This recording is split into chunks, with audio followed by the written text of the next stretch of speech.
आज पीटीआई के लिए बहुत बड़ी खुशखबरी, अदालत से बहुत बड़ा रिलीफ मिल गया।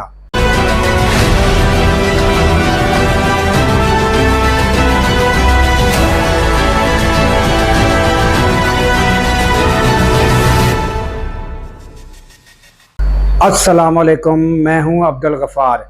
नाजरीन, आज ब्रेकिंग न्यूज़ ये है कि जो साइफर केस है उसमें पीटीआई को जो है इस्लामाबाद हाई कोर्ट के जस्टिस आमर फारूक साहब और जस्टिस मियां गुल हसन औरंगज़ेब की जानिब से जो है बहुत बड़ा रिलीफ और बहुत बड़ा इंसाफ जो है मिल गया है। उनके लिए बहुत बड़ी खुशखबरी है कि इमरान खान और शाह महमूद कुरैशी, जनाब इमरान खान और शाह महमूद कुरैशी दोनों को बाइज़्ज़त बरी कर दिया गया है।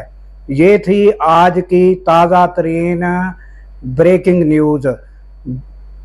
पीटीआई के लिए ये आज बहुत बड़ी खुशखबरी का दिन था।